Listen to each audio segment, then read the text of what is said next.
Dr. Adrian Carter adjusted his glasses as he examined the monitor before him.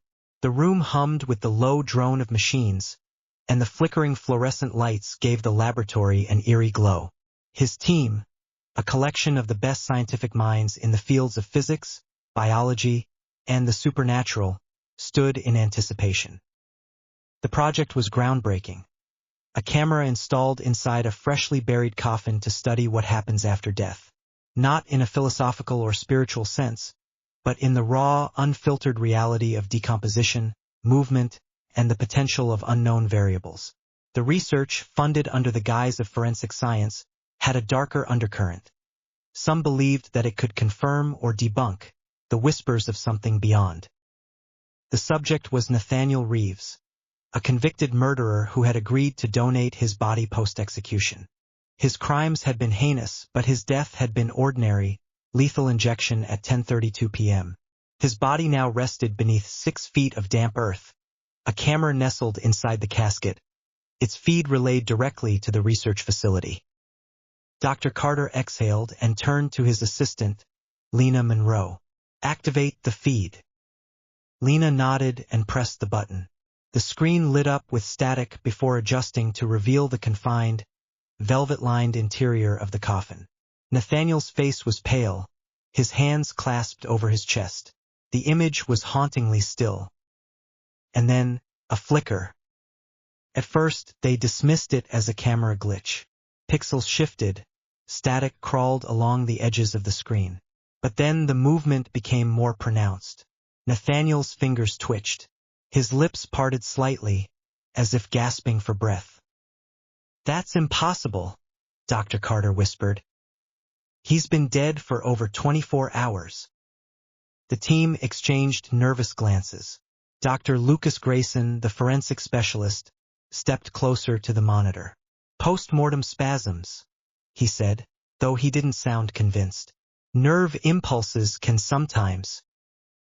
Then the coffin rocked. Not a shift from settling soil.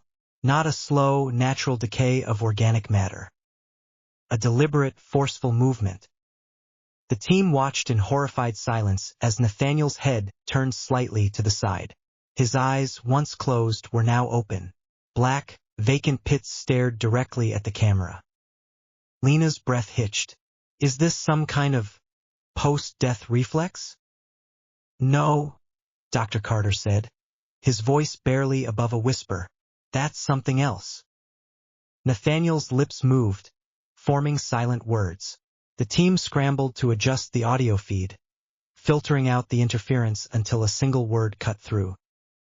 "Help!" The room erupted into chaos. This was no longer a scientific study, it was something else entirely. Was Nathaniel alive? Had they buried a man too soon? Impossible. The autopsy had confirmed his death. Lena grabbed Carter's arm. "We need to dig him up." Before anyone could respond, the screen flickered violently. The camera's perspective began to shift. Nathaniel was moving, dragging himself closer to the lens.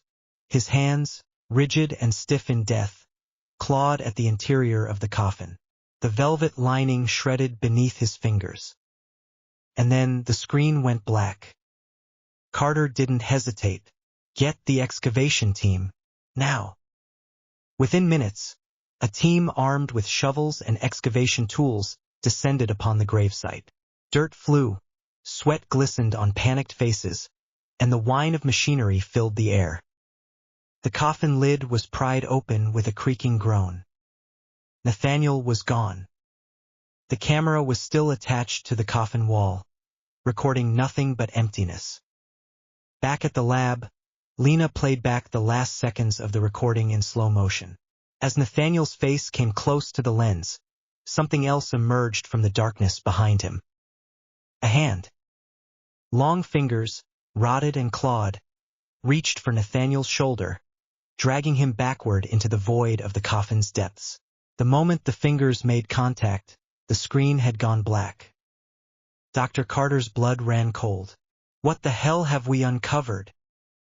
Over the next few days, the team tried to rationalize what had happened. Government officials shut down the project, confiscating all files. The cemetery was sealed, and security cameras were installed. But the horror wasn't over. One by one, the team members began disappearing. Lena was the first. Her apartment left unlocked, her phone on the kitchen counter, and a trail of dirt leading to her bedroom. Carter barely slept, haunted by the footage. And then, one night, he woke to a notification. The camera in the coffin was live again. The screen flickered on, revealing complete darkness. And then a whisper.